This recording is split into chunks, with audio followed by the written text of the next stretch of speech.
Good morning, guys. Hope this Monday has found you well. Um, Not real happy this morning. Um, really didn't want to even do a video this morning after what I witnessed last night. Um, First of all, great job, Giants, for um, ending up winning that game with the Dallas Cowboys and pulling it out. Really proud of the way that they played yesterday. They showed that Giants pride, and they stood tall and took care of business, and gives me hope for next year. Maybe we might be able to turn this thing around and get us get in a better position next year, and be able to take that next step into being an actual good football team. But I can tell you that I'm really proud of the way they fought and the way they played yesterday. Not real happy with Evan Ingram.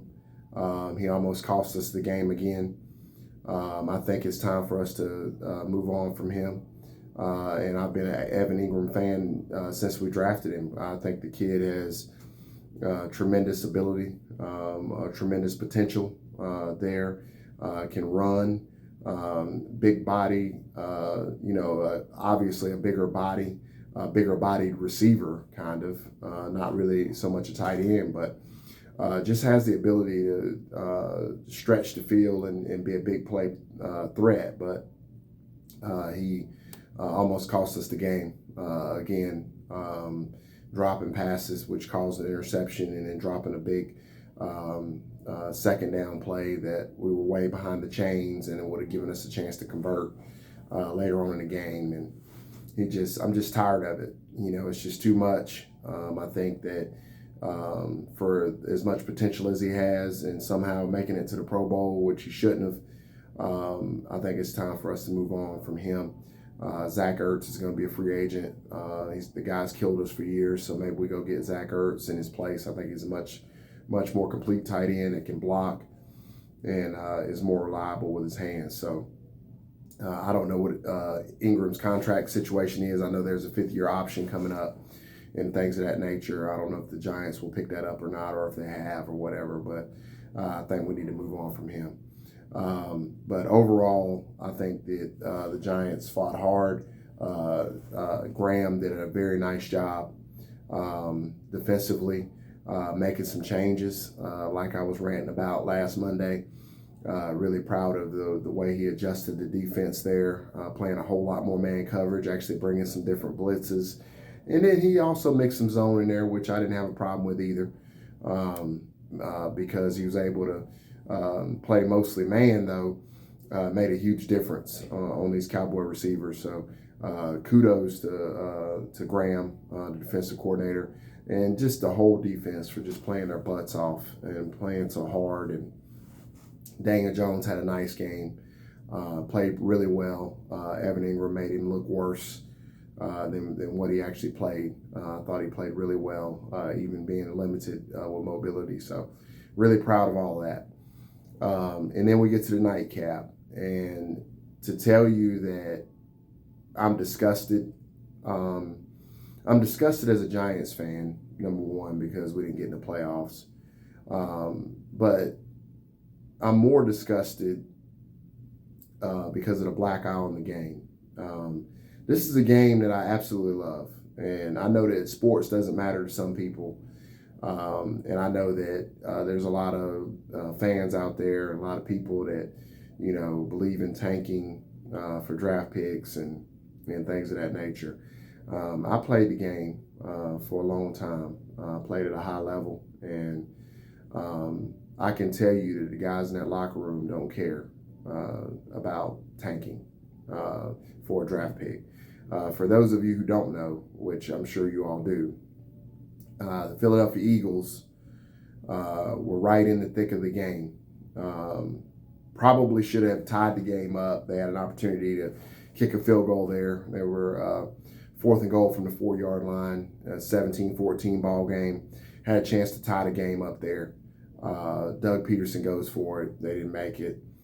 And then he pulls Jalen Hurts out of the game in favor of Nate Sudfeld, a journeyman backup.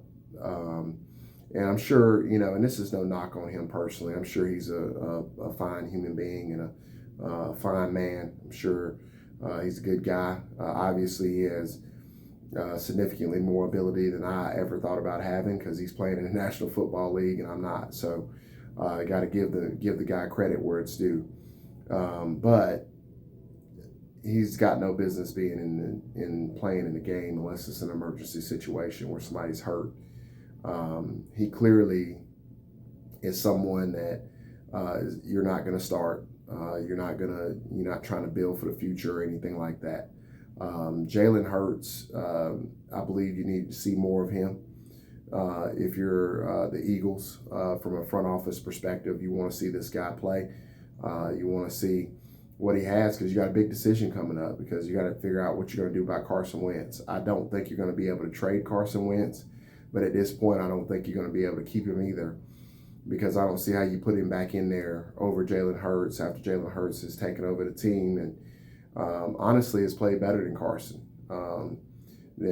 has. So I think you got to go with Jalen Hurts at this point. And I think that it would have been valuable for the Eagles from their perspective to see what Jalen Hurts has in the fourth quarter. Now, the Eagles also sat 9 of their starters, which I thought was highly suspect to begin with. And the object of any sport is to win. And you don't worry about draft picks. You don't worry about things like that because the reality of it is, guys, unlike the NBA, unlike some other sports out there, the NFL, a draft pick isn't going to change your life, okay? Unless you're going to get the number 1 draft pick, it's not really going to change your life. And even if you do get the number 1 draft pick, how many number 1 draft picks have the Cleveland Browns had? So, you got to look at that as well.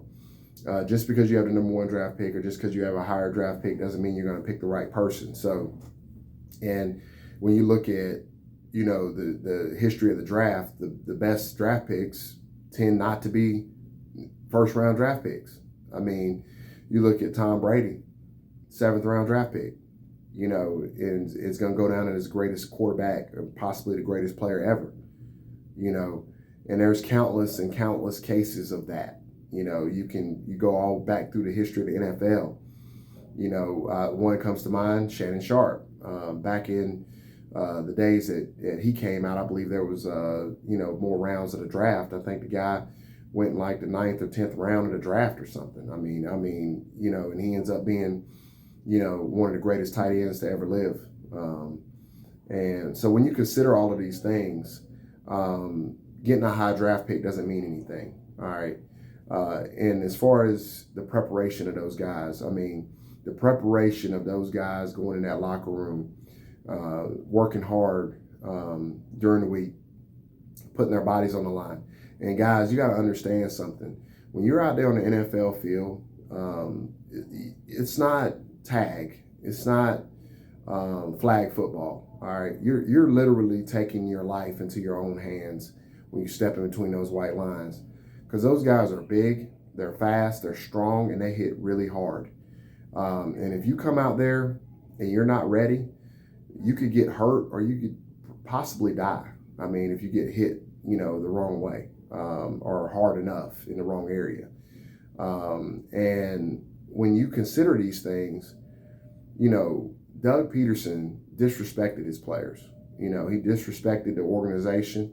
It's a black eye on the organization. It's a black eye on the NFL. For all of those people who say that the sports are rigged, it's a huge victory for them today because you know what?